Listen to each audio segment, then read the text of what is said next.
are at 9 o'clock, so we will get rolling. Welcome everybody to a little bit of forms class.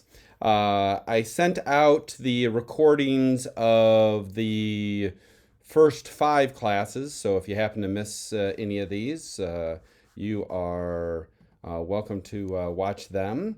But let's see if I can get this all squared away. All right, but so today we are going to be working through evidence of title, conveyance of title and documents, insurance, dwelling code violations, a lot of the boilerplate stuff that most agents never really read, quite honestly. I mean, there's no blanks for the clients. And so when you're going over this part of the contract with your clients, it's really easy to kind of just glaze over everything. But as a new agent, because I remember when I was here, the places where I was filling out blanks, that was easy as I was going through that with my clients. The places where I didn't, I actually had to explain what was going on. And so we're going to go into it in great detail so you know exactly what's in there. You do not need to go into this much detail with your clients in any way, shape, or form, but you need to know what is in there. So if they or when they ask you questions, you're able to answer them. So let's talk about first on evidence of title. And as a good example, last night I was talking with an agent. She had an issue where there was a title issue that popped up. They were supposed to close tomorrow, and a title issue popped up today. And so we went straight to this part of the contract in our analysis. So this stuff is used, and like I said, I just used it last night. So let's talk about evidence of title. So it says, if the property is located in Iowa, the seller shall deliver merchantable abstract of title showing merchantable title of record in the real estate to the real estate in the seller's name and certified to a current date by an abstractor regularly doing business in the county where the property is located.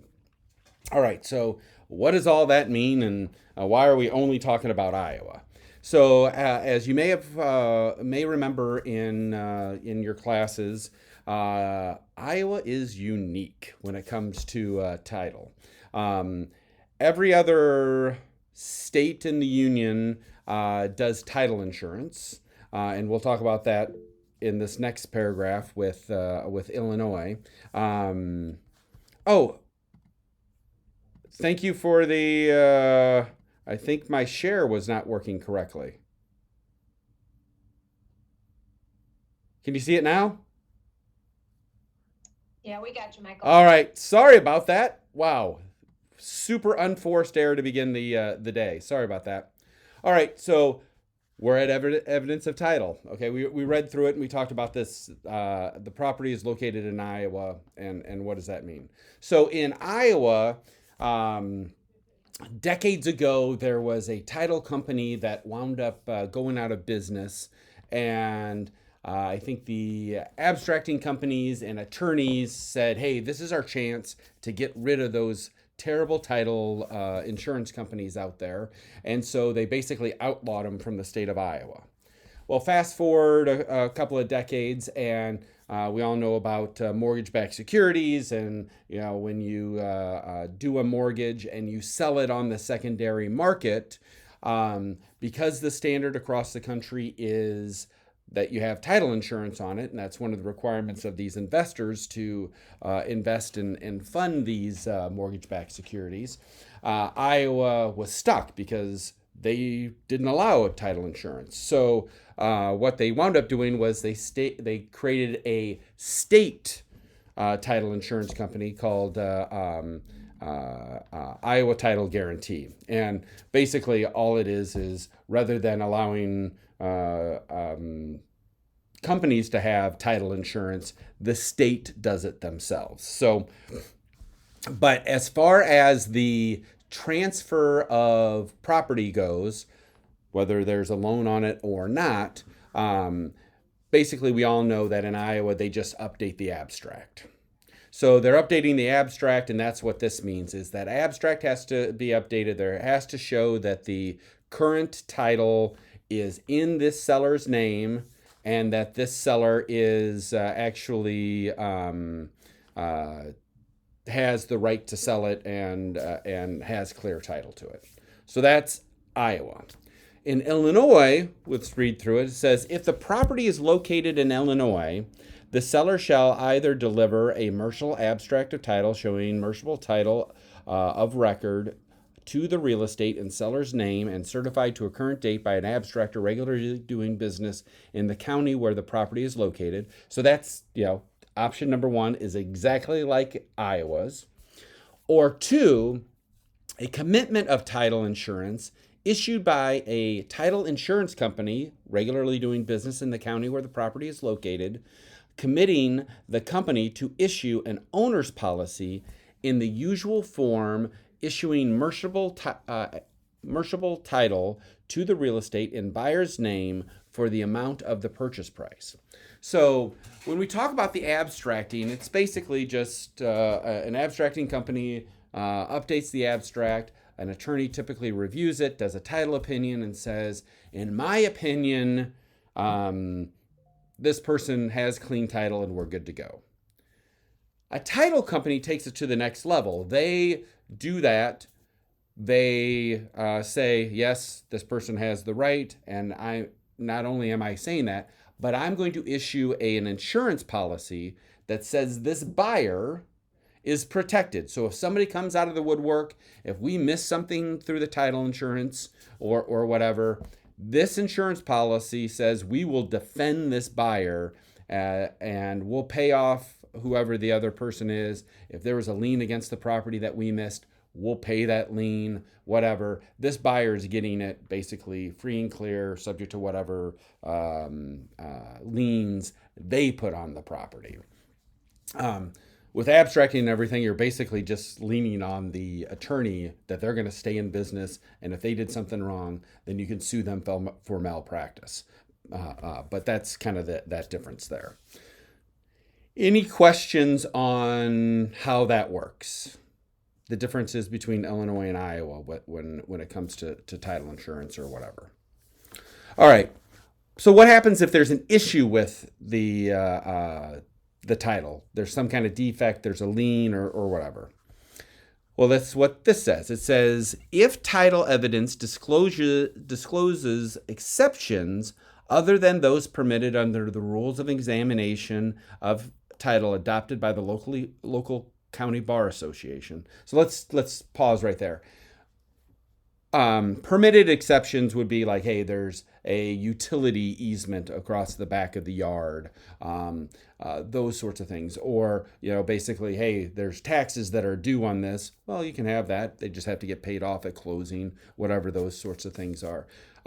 But it doesn't include, hey, this person was sued and there is a judgment lien against the seller and this property, or that there's a mortgage on this property by the seller. Those sorts of things have to get taken care of prior to closing, to be clear.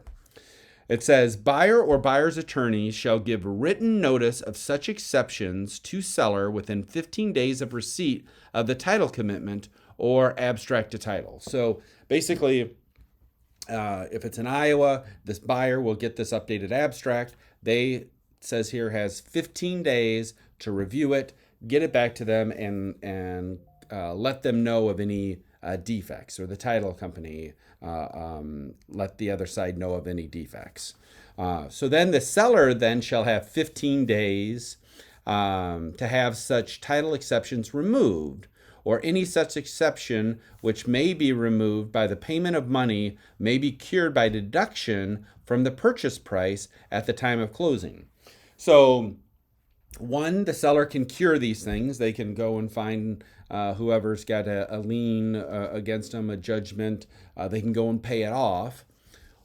Or let's say there is a judgment against this seller. The seller lost a small claims court 6 years ago. The winner of that court case put a lien against their property for $1,200. And the seller never paid that person back, or maybe paid them but never got a release of that lien against the property. And now they're going to sell it. They can't find this guy. The seller can't find this guy to get the release, whatever, but they do want to sell the place.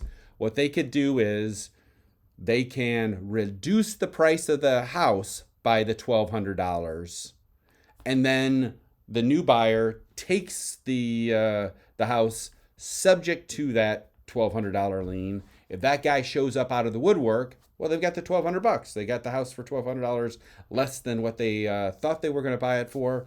So they got the $1,200 so they can pay that guy off if they show up. But if they never show up, then the buyer's ahead of the game because they paid $1,200 less for the house than they would have otherwise. Now, those things rarely happen. But you guys need to know that it's in there in case there's some kind of issue that pops up. Obviously, you can give me a call. We can talk through those things. But typically, either the abstracting company or the title company is going to clear all these things up, get it all squared away, get them to be paid off at closing. So you don't usually have to get your hands dirty with most of this stuff. But you need to be aware that it's in the purchase agreement. See, if the seller is unable to cure such exception, then buyer shall have the option to terminate the agreement, in which case the buyer shall be entitled to the refund of the earnest money. And that's it. So if you've got a situation, and this is what I was dealing with last night, where there was some kind of defect in the title that resulted because this property had been willed to them. The estate had been closed. It happened like 5 years ago, but the attorney, I think, screwed something up when they were transferring it out of the estate to the heir or the seller. And so now they got to go back and fix that thing. Well, now we got this buyer who was supposed to be closing today, but can't because they can't get clear title. If the seller can't cure, that buyer has the right to walk away, or they could hold out and say, hey, let's extend closing. Let's keep waiting. I'll give you time to cure the thing. But that buyer does not have to wait around forever. They basically have this 15-day window in which the seller can cure those things. That all make sense? And then the last thing here says, in Illinois, furnishing a title insurance policy insuring over an exception shall constitute a cure for such exception. In Iowa, furnishing an Iowa title guarantee policy insuring over the exception shall constitute a cure for such exception. So that might be something where, there was an estate. This happened 20 years ago. All the heirs are dispersed. They don't think that anybody's going to show up out of the woodwork. The title company could say, you know what, that is such low risk that this third cousin, once removed, is going to show up, that we'll insure over it. If they show up, we'll defend you, we'll take care of you. So that means that they're insuring over this issue. And so that's one way that you can get to closing. All right. Hope that all makes sense to anybody. Obviously, you can unmute yourself or ask questions in the chat box if anybody's got any questions. The next thing we're going to talk about here is conveyance of title and document of sale. At closing, seller shall deliver either, so one of the two, a warranty deed or fiduciary's deed, if applicable, to purchaser or such parties as purchaser may direct, conveying title together with such other documents as may be required to record the deed, transfer personal property, if any, and protect purchaser from mechanics liens. Okay, so first thing in that is warranty deed or fiduciary deed. So we're not talking about them giving a quick claim deed. We're talking about them giving a warranty deed. And, that's basically saying me as the seller, I have full rights to this property, and I absolutely am going to be giving all of my full rights to you. That's a warranty deed. So I'm warranting, I'm promising you that you get everything.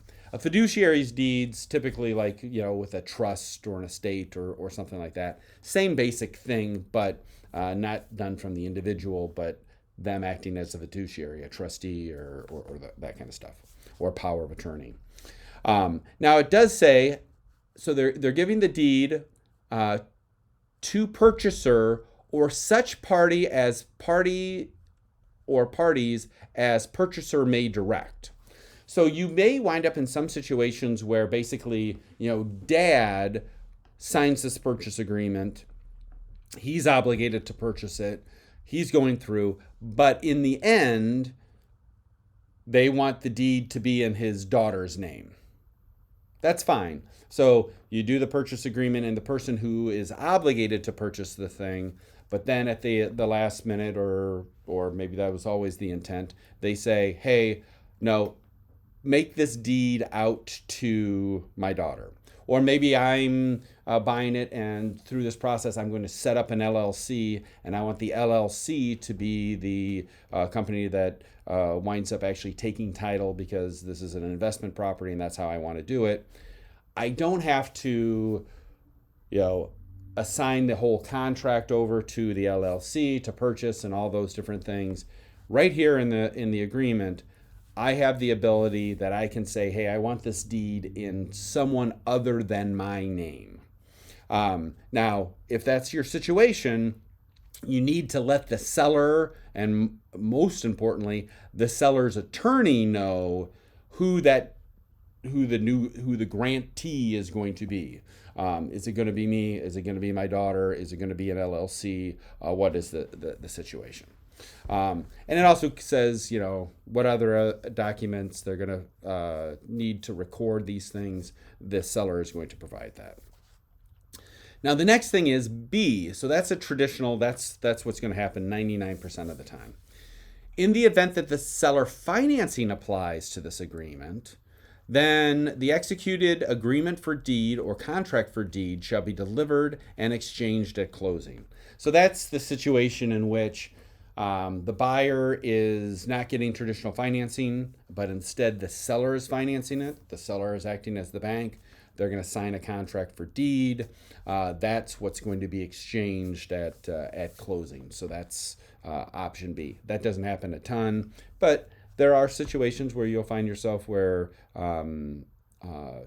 you'll have a client that buys on contract. Now you got to remember, our license does not allow us to do a contract for deed. An attorney has to put that together. We can certainly negotiate the things up front, and in fact, we have a seller financing addendum, which we'll talk about in a couple weeks, in which we can negotiate all the terms. But to actually fill out the agreement for deed or the contract for deed, an attorney has to draft that up, and that's what that's talking about there.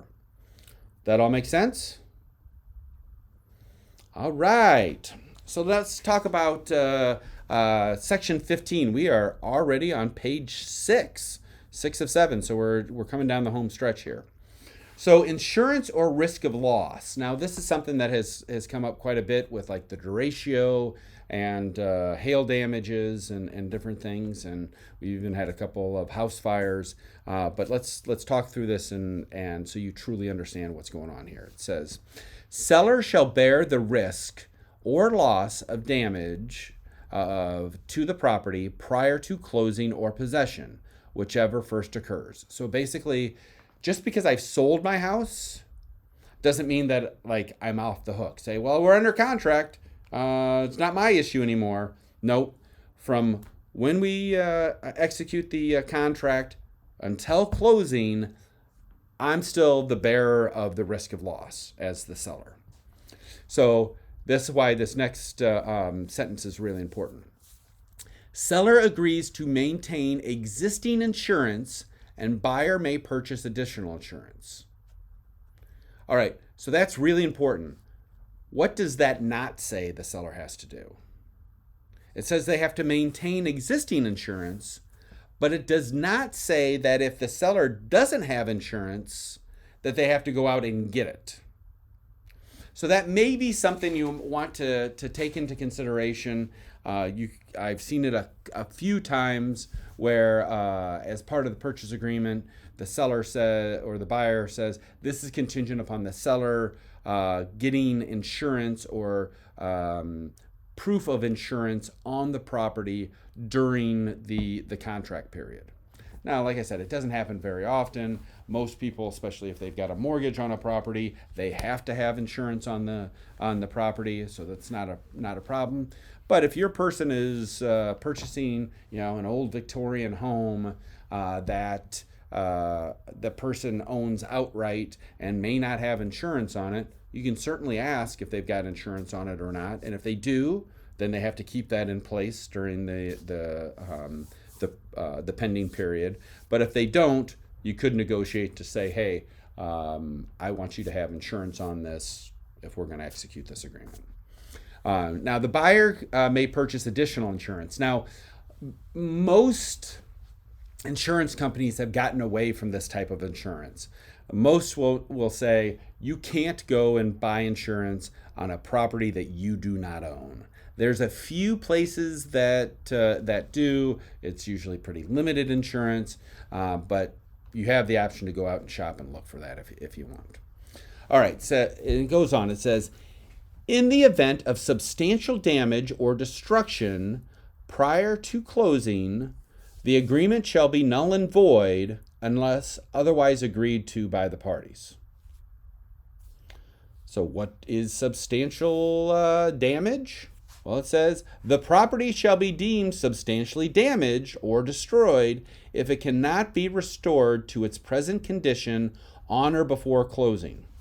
So basically, if you had a kitchen fire and you're able to fix the issue prior to closing, well, that's not substantial damage because you were able to fix it prior to closing. If there's a fire and it gets the place out and it can't be fixed by closing, well, then that's considered substantial, and the contract is null and void. However, that's why this next sentence is so important. It says, provided, however, buyer shall have the option to complete the closing and receive all insurance proceeds regardless of the extent of damage. Okay, so what does that mean and how does that work? All right, so let's use this, and this is the example I typically use. Let's say there's an old, beautiful Victorian home down in the Broadway district in Rock Island. Now, beautiful home, built turn of last century.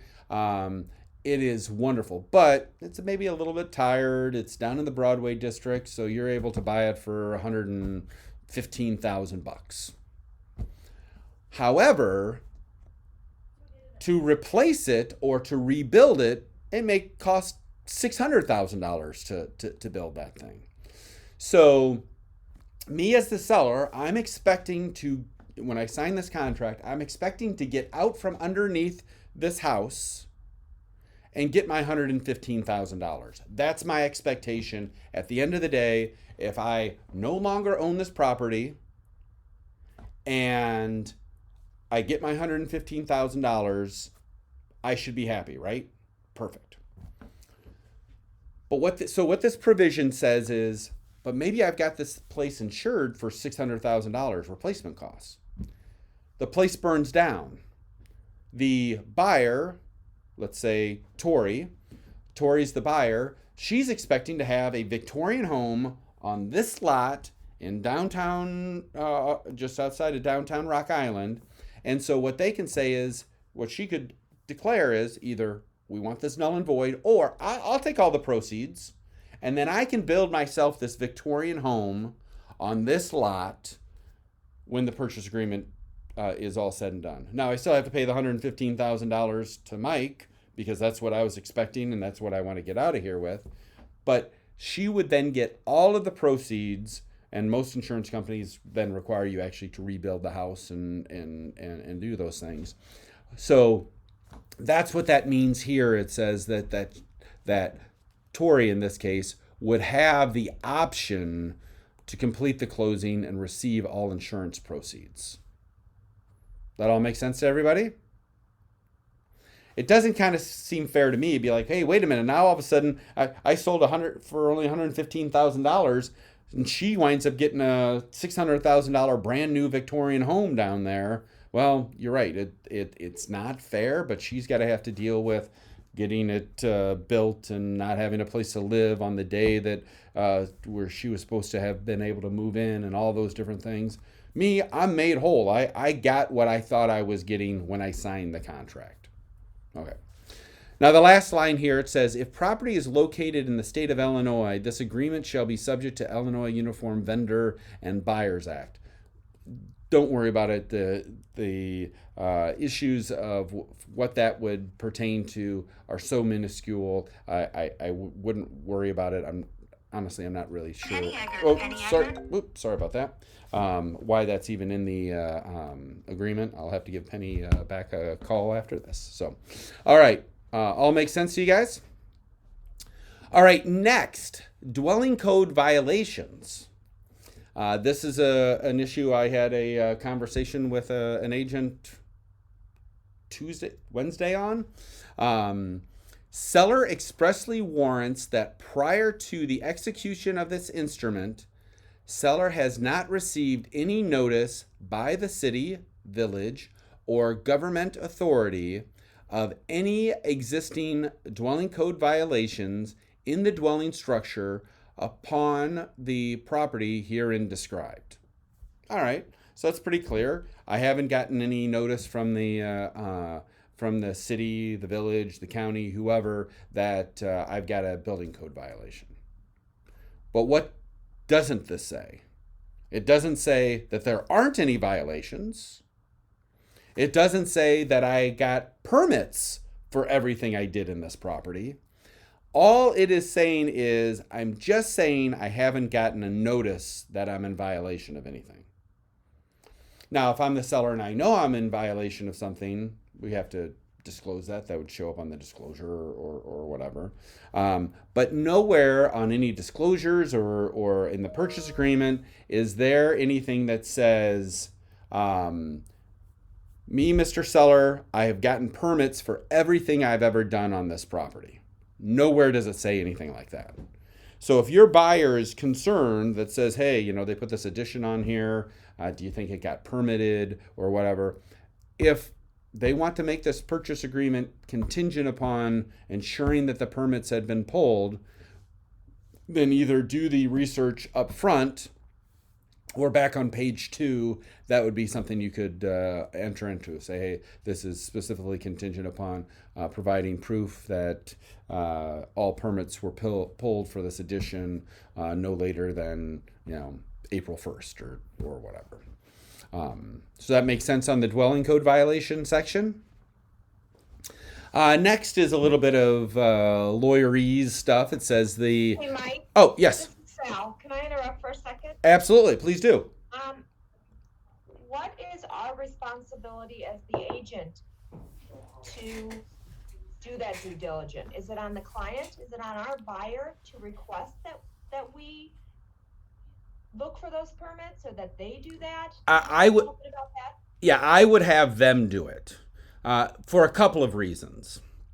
One, that's not our core competency. That we don't do a whole lot of training on,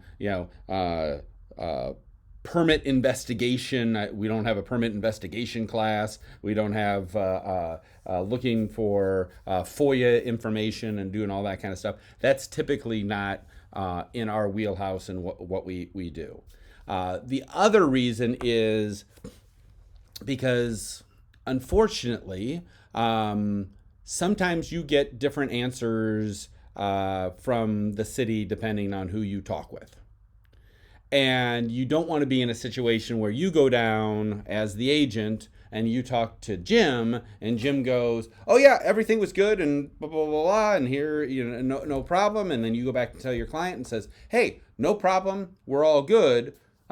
Jim told me so. And then post-closing, Bob shows up, who works at the city, and he says, oh, this is all wrong, and they didn't do this and didn't do that and blah blah blah blah. And then the client comes to you and say, hey, you told me that everything was golden, and be like, well, Jim told me. And they're like, well, Bob's not saying it. And then Jim always goes, hey, that's not exactly how I remember it. Or Jim no longer works for the city and he's moved on, and somebody else, Bob's taken this place, and he interprets things different than Jim did.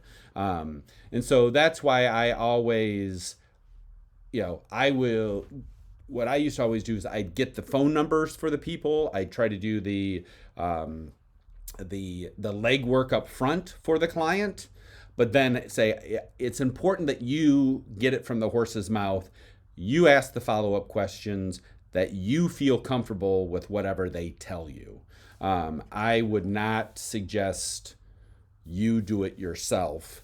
Have them do it. If they really say, hey, can you come with me? Okay, that might be one thing if you want to go and support them or be on the line while they do it.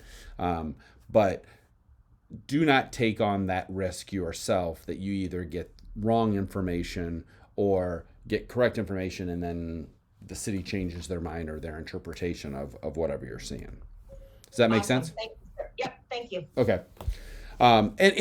We want to be everything to our clients. And that is one thing that is difficult, especially for newer agents, is you want to be everything. You want to be the inspector, you want to be the appraiser, you want to be the loan officer, you want to be the attorney, you want to be the gopher. You want to do everything for your clients. You want to make it the best experience, and that's absolutely true. But I use this analogy all the time.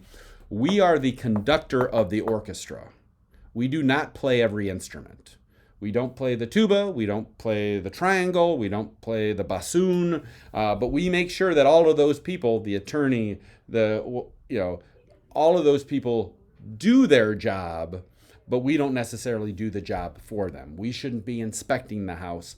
There's professionals that are inspectors, and all that stuff. So that's where it's really important that in those situations, we defer, we point them in the right direction. It'd be no different like than a house inspector. Hey, Mike, do you think that I can do this and this and that? Say, I'm not sure. We should probably get a structural engineer in here to make sure of that. Hey, Mike, do you know if they had pulled all these permits and all these things? I'm not sure, but here is the person you can talk with that can tell you that answer. Whatever those situations are. So that's usually the best way to do that. All right. Any other questions along those lines? All right. So the entire contract, this agreement, including any addendums indicated on paragraph 22, which we will talk about either today or next week, constitutes the entire agreement between the parties, and there are no oral representations, warranties, or covenants other than those set forth herein and on any addendums attached. This agreement may be modified only by amendment or initialed and dated where modified. So this is just a reiteration of the statute of frauds, that it has to be in writing. If the person says, hey, you know what, don't worry, I will fix that back deck, we'll replace all the boards on it, get that in writing. Put that on a repair agreement, whatever the situation is. Any oral representation of it doesn't mean squat. If they said, you know what, we'll remove that hot tub that's broken down in the backyard, and then you get to closing and they haven't done it, they're responsible for it. Make sure it's in writing. If not, they can be like, we found out that we had to hire a crane to get that out of there, so we decided not to do it, whatever the situation is. Make sure anything you've got is in writing. If you've decided, like we talked about, we're going to extend closing, or we're going to bring closing up a little bit, just because you verbally agreed to it doesn't mean that it is done. Do an amendment, change the date, make sure everybody's on the same page on when that's going to happen. All good? All right. So section 18 here is probably the most important section that 90% of agents outside of our company have no idea is even there. Um, it's so important to how this contract is structured, and really how things really work within the purchase agreement. And knowing it will be one of the most important things for you to protect your clients and know what's going on. So, and it's basically defaults and remedies. So, what happens if somebody misses the closing date or misses the date they're supposed to get the loan commitment to you by, or misses the date that earnest money is supposed to be paid? What happens if they miss it by an hour? Like, we didn't get it today, but they got it to me at 8 o'clock tomorrow morning.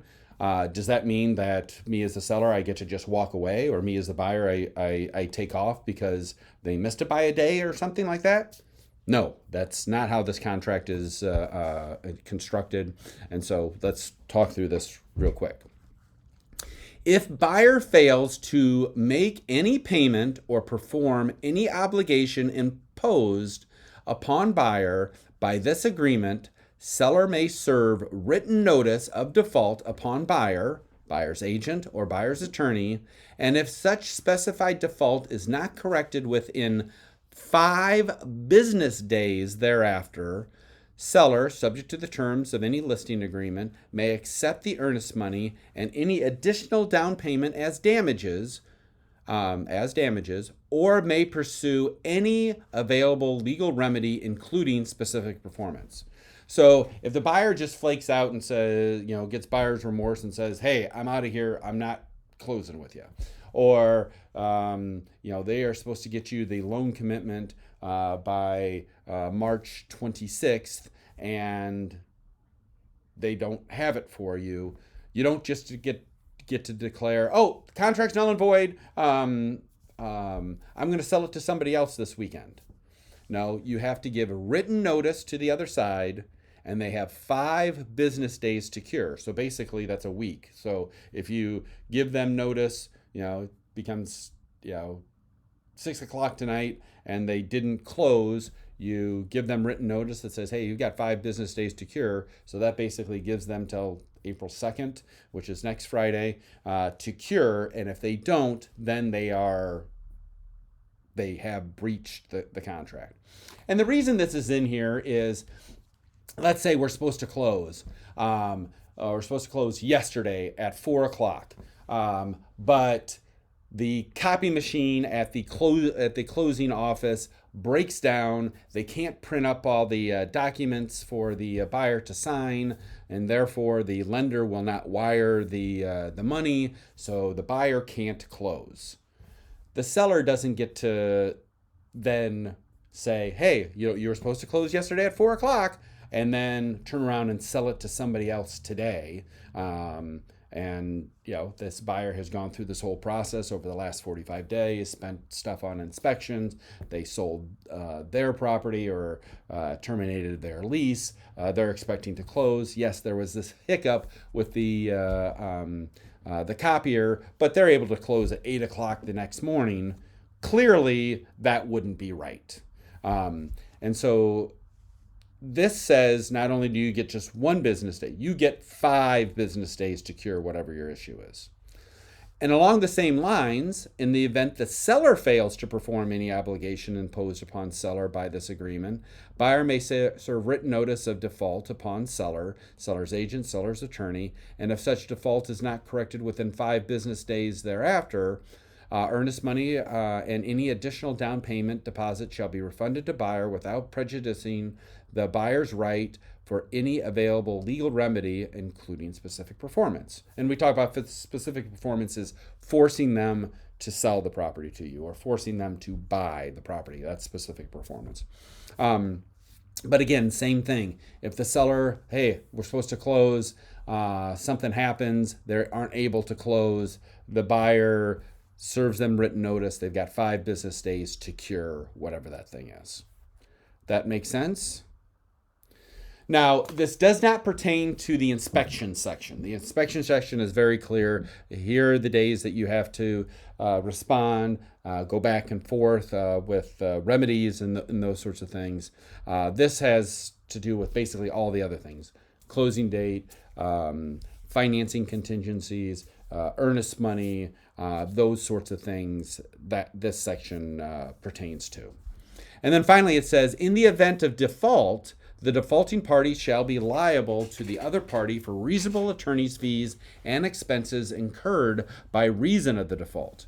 So this is where you get into, had a situation today where a for sale by owner just basically got cold feet and said, hey, I was talking with some people at work and I could sell my house for $20,000 more than what is going on or what I'm already under contract with. So I'm just not going to sell it to this buyer. I'm going to put it back on the market and try to sell it to somebody for something more because you as the agent, you were representing this buyer and you got them too good of a deal. So I'm out. Well, clearly that can't happen. And so in this case, the buyer is going to serve notice on the seller. If they wind up having to enforce this thing, they're going to have to pay this buyer's legal fees and all that kind of stuff. And so if somebody goes into default, not only are they going to have to pay damages to the other side, but also all their reasonable attorney's fees and expenses incurred to enforce the deal. All right. Any questions? Anything more on that? All right. Notice. All notices required pursuant to this agreement shall be in writing and signed by the parties or party's agent. An agent shall be any person or persons designated in writing as such by a party and any attorneys representing said party, and shall be given to the other party or that party's agent. A lot of parties in there. Basically, if you're giving notice, even this 5-day written notice of default, I would always have my client sign it. The reason is there are legal ramifications of it. If I'm saying you're in default, that may create a reaction from the other side, which is much different than saying, hey, when are we going to close? Can we do an extension to this deal or whatever? Is different than saying, hey, you're in default and now I'm going to start taking on all my legal opportunities here. So I would always just have my client sign whatever these notices are. And that's what that says there. So that can be personally served upon the other party or that party's agent. So basically you hand it to them, in which case shall be effective on the date of delivery. By electronic transmission to the other party or that party's agent, in which case notice shall be effective on the date of electronic transmission. So if I send Sally an email with an attachment, it's considered delivered when I send it, not when she opens up the email, and certainly not when she eventually opens up the attachment. We've had some agents over time try to make that argument that said, well, yeah, I got the email, but I did not open the attachment, so I did not know that there was a notice coming on. That's like making the same argument that, like, yes, I got the IRS notice in my mailbox, but I did not open the envelope, so I didn't actually get notice from the IRS. It's BS. It's a terrible, terrible argument. Now that being said, if you're on the other side and if you are transmitting some kind of notice, a notice of default, or hey, here's my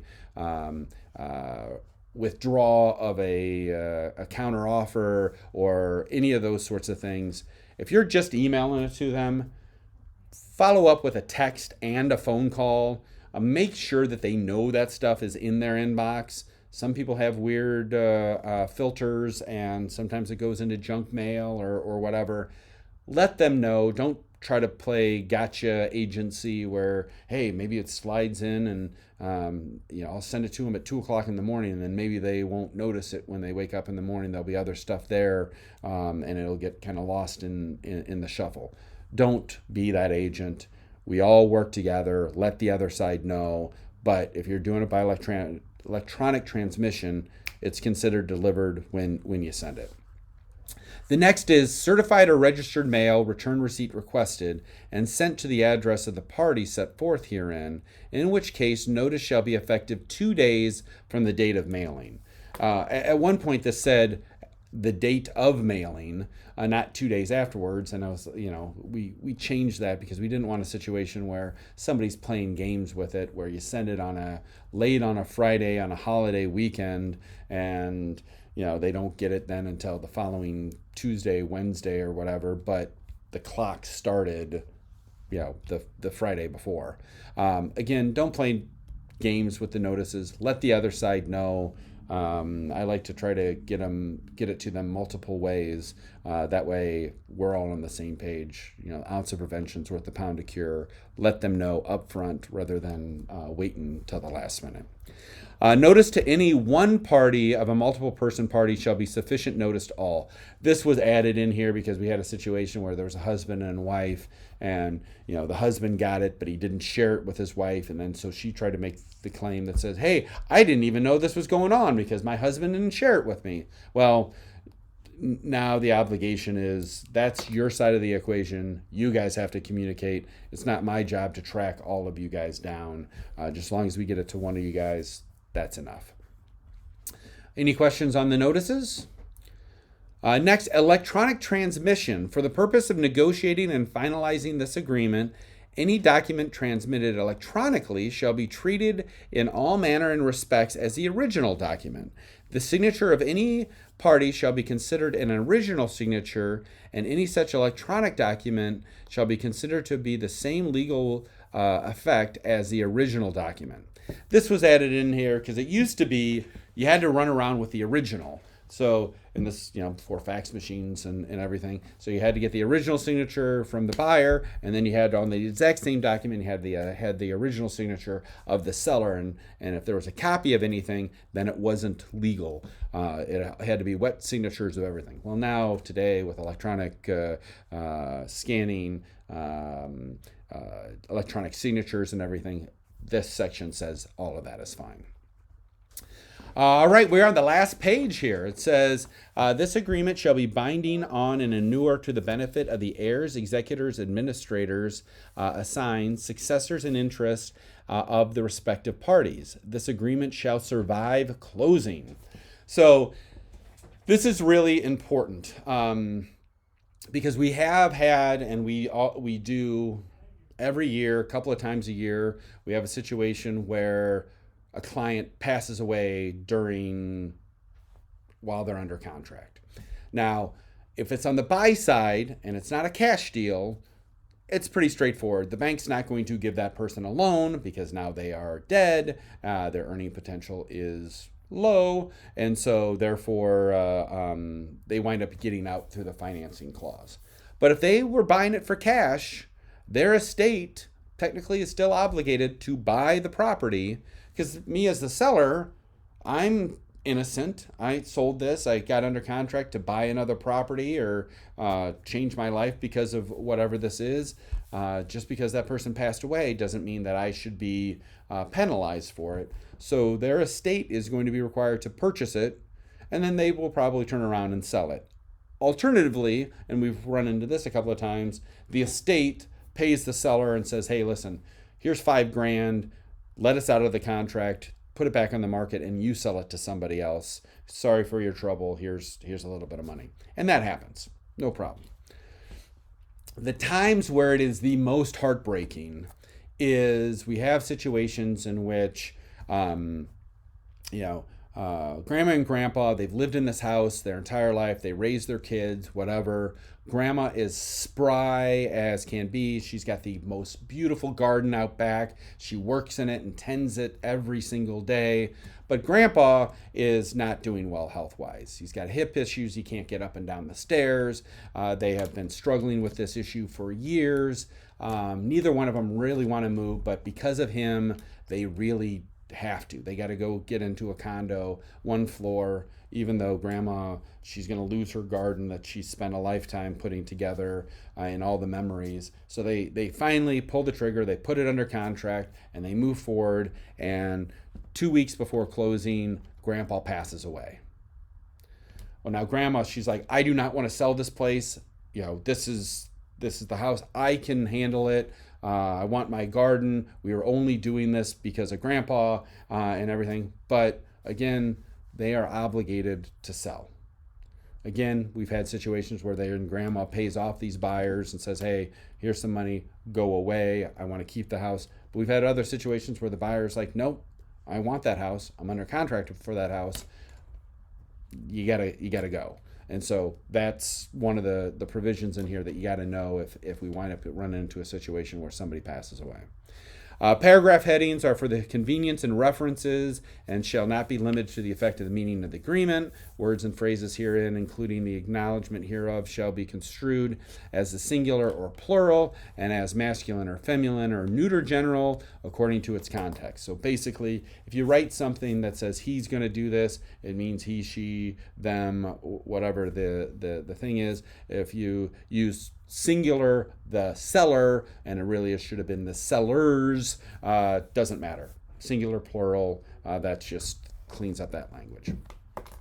Number 22 here, we talked about this a little bit. This is where you put in all the addendums. We've got the radon writer addendum that you put in here. The FHA addendum. You would not, absolutely not, put the bill of sale in here. But everything else that pertains to the contract that was done on a separate piece of paper, you reference it here and it becomes part of the contract. Make sure that all of those things are on there. Acceptance. When accepted, this agreement shall become a binding contract for the sale and purchase of the above described property. If this agreement is not accepted by the seller on or before blank date and time, if you want to put on there, it shall become null and void, and earnest money shall be returned to buyer without liability on the part of said agent to either party. All right, so basically this is, if I'm the buyer or I'm representing my buyer, we say, hey, we want an answer by March 28th at 5 p.m. So you would put that in here. So that's just basically giving the seller a notice that says, hey, this is our expectation, is that we want an answer by this time. Now, it is not a guarantee that my offer is open until then. I could 2 hours from now change my mind and rescind the offer. But it is just kind of gives you some information. Now, if we wind up going back and forth, or even if I don't even hear from you until the 29th, and I had put on here the 28th at 5 o'clock, and then they wind up signing it on the 29th, as long as I'm okay with it and they're okay with it, you don't have to then go back and write a whole new contract for this thing or whatever. It would be best to clean it up if there's counter offers and all that kind of stuff. And that's where you have here. It says, goes on, it says, this is a legally binding contract. If not understood, consult your legal counsel of your choice. Receipt of a copy of this agreement is acknowledged by the parties hereto. The agreement has been read and executed on the dates besides all signatures. So that's a little bit of CYA information there as well, that you have this to your clients. We always recommend, if they want to speak with an attorney, absolutely have them review it, whatever the issue is, or their accountant, no problem. But this is a binding contract, and also make sure they get a copy of this. If it's through .loop, they've got access to it through their email, but if they sign a wet signature, make sure they get a copy of it. I get that complaint a couple of times a year where people say, hey, we didn't get it. Now, they usually did. Our agent either emailed it to them or gave them a copy, and then they just misplaced it, put it in the trunk of their car and forgot about it or whatever. But make sure you get that to them. So now the buyers filled this whole thing out. They sign down here. And then the seller, here's how they respond. Now they get it. So let's say I'm the seller now. I can either accept it, I can reject it, and if that's the case, have your seller sign off that they reject it. That way, the buyer never wonders, be like, they just rejected, they didn't counter, did they even see it? Did this agent just put it in their back pocket and then sell the property to somebody else, maybe somebody in their office or to their client, and never even showed them my offer? If you have the seller sign here that they're rejecting it, it's clear. They saw it and it's done. This option right here is their counter. Maybe I'm the seller and I say, hey, love your offer, but I want 185 rather than 180, and I want to change the closing date to May 30th. You know, so if that's the case, it says, is the offer is countered by the seller, the document constitutes an offer in the terms revised above. The agreement must be accepted by the buyer and returned to the seller on or before, and again, time and date, I'm going to give you till April 2nd to respond in order to be valid. If not so accepted, the offer shall be void and earnest money returned to the buyer.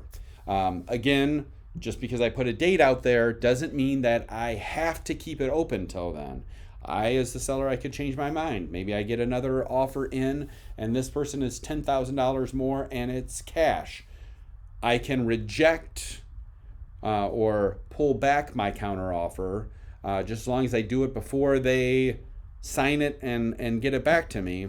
That's fine. I can withdraw my counter offer, no problem. But that's where how all this works out. Once the deal is completely done, everybody's initialed and dated and made their changes and everything, the agent representing the client who does the last initial and date fills this out. Date of final acceptance by all parties. So, it could start today and we could go back and forth, but we finally initial and date off on everything on March 31st. That's when the final acceptance is. And it's important to have that date because that then starts the clock on so many other things. How many days from when inspections start? When does earnest money have to be turned in? All of those sorts of things start the clock based off of this number. And it says, agent representing the party executing the final acceptance shall provide the date upon which the parties agreed to all terms. And then, seller signs, prints. It's not required by law. They don't have to put their address and everything. A lot of people do, but you don't have to put that in there. Wow, got through the rest of this, but want to see if you guys, what questions you guys have. I got time. I'll spend whatever time you guys have or want on this topic. Anybody have any questions? Anything you want me to go over again or review? Hey, Mike, on the lien part, I know it doesn't happen very often, but you said like 6 years ago he had a lien against property and it was $1,200. Is there on some of the liens? I have put a lien on somebody's house before, but I got interest if it was over an extended period of time. So do you allow for the interest too, and how do you figure that out? Well, so that's a great question because let me see, where does it say here? It says that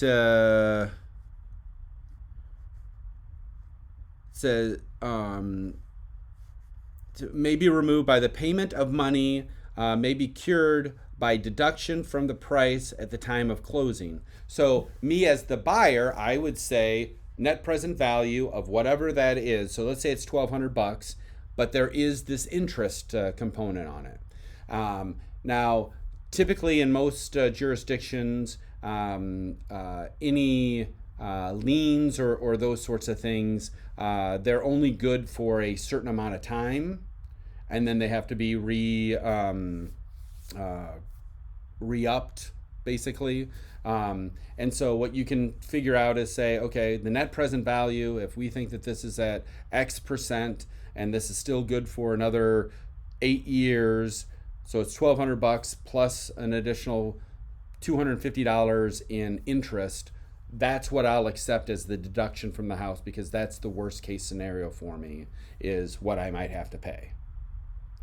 And if the seller's good with that, and the buyer, I've seen sometimes, I guess one time, where they came up with just a number that said, hey, if you take this, we can close. If not, the seller's like, then you can't. Then I won't sell you the house. I just have a defect on the property. I can't give you clear title, so the deal falls apart because of that. Well, the buyer really wanted to buy the house, so they said, hey, I'll take it subject to this if you give me X amount of money, and they kind of negotiated a number that worked for both of them, and the buyer took on that risk. Now, I never heard anything. I would say in most of these types of cases, it's some kind of claim that's small. That person has long since disappeared. They haven't gone and tried to garnish the person's wages. They haven't tried to do any of those sorts of things. They filed it against them, and it just never got cleared up. Or in some instances, they actually did get paid, but they just didn't file the paperwork to release the lien, and now they've disappeared, and you can't find them to actually release the lien. It's been paid off. The seller can prove up. They say, hey, here's my canceled check, but say, well, the person didn't file the release, so there's still a lien against this property. So I'll take my $1,200 and as the buyer, because I know that guy's probably not going to show up, but I want a copy of that canceled check. So if you try to enforce this lien, I can show that you'd already been paid. Does that make sense?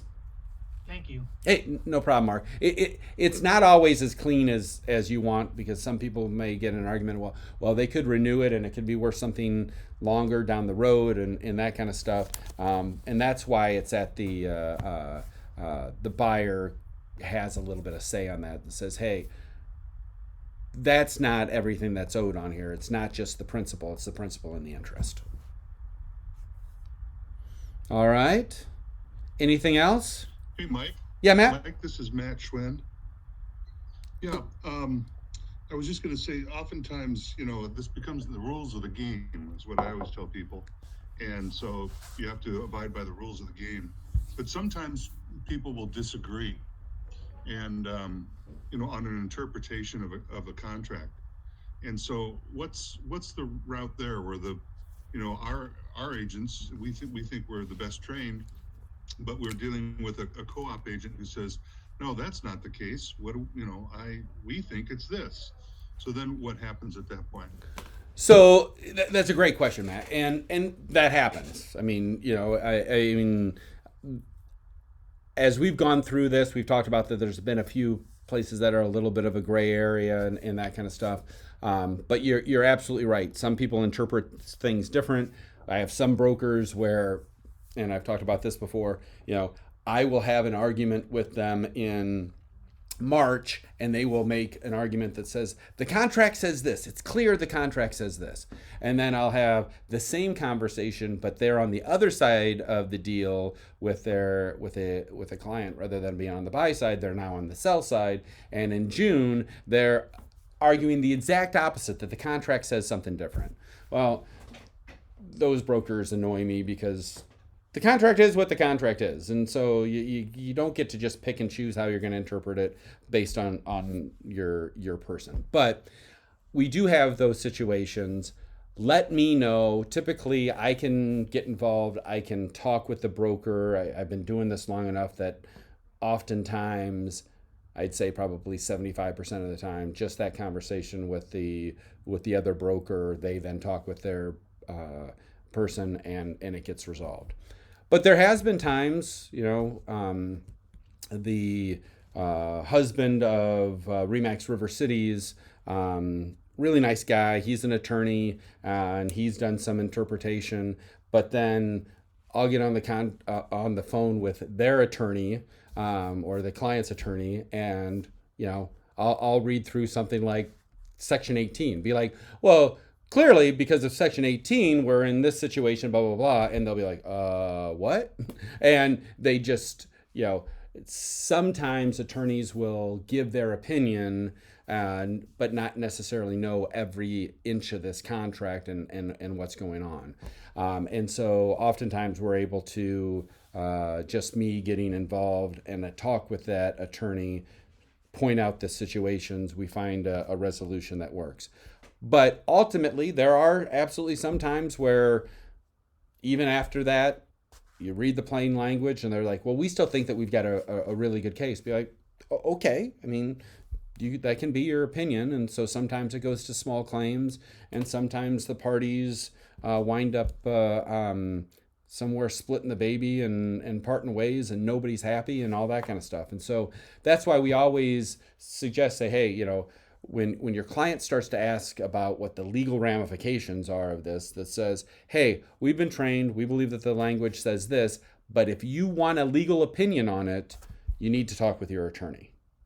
And like I said, I'm always, there's a resource that I can talk with that attorney as well, but we don't give them legal advice. I never represent any of our clients, but I sure as heck can give you guys information to provide to them so they can read, interpret, or ask the questions of their attorney so that they feel comfortable with whatever their level of risk might be on any particular topic. So just a quick follow-up to that. For example, more specifically, the contract in many places, actually, it says a buyer will, if this doesn't happen, if this contingency doesn't happen, the buyer will receive the earnest money. And so the buyer asks our agent, hey, don't I get my earnest money back? The contract says I get my earnest money back. And the agent says, yeah, you get your earnest money back. But it's not that simple, because the law actually requires both signatures to release it out of a trust account. So sometimes there can be, to your point, don't give advice. Right. And to that topic, and you're absolutely right, Matt, that's probably the one that we get hit with the most. But that's why we talked about when we talk about the earnest money section. That's why this is bolded, and I always used to circle it. It says earnest money will not automatically be returned or paid to the party. The reason it has that, and I always kind of do it sing-songy, is say, the contract shall be null and void, and the earnest money returned back to the buyer. That's there for the judge. So if you wind up going before the judge in small claims or whatever, the judge says this, and this happened. Well, now what happens? Oh, contract's null and void, and the earnest money is returned to the buyer. Great. Okay, that explains what happens here. That's why that language is in there, not that we become the judge and the arbiter or whatever and make the determination on who gets the money. The first is all parties, upon agreement in writing by both parties, it can be dispersed. But if not, then it goes to the court of competent jurisdiction, and they use that language, the judge does, to make their determination. Okay, thanks. Hey, no problem, Matt. All right, anything else for the good of the order? All right, well, thank you guys very much. This, I guess, concludes our Quad City Purchase Agreement series. This is class number 6. Next Thursday, we're going to be doing risk management. That is Thursday afternoon from 1 to 4. So please, you'll get 3 hours of good stuff. I think I am going to be a little bit hoarse, so we probably will not do forms class the morning of the 2nd, but we'll pick back up with, and this will then start going company-wide with important addendums, especially coming out of risk management. That'll be important. Addendum. So we'll start that up, I guess, on the 9th of April. And so if anybody needs anything, let me know. But these will all be recorded. If you want to go back and check it out, or you came in late or early, had to leave early. Well, I guess if you left early, you're not listening to this. But thanks, everybody. And as always, feel free to reach out to me and ask any questions you might have. Take care and have a great day.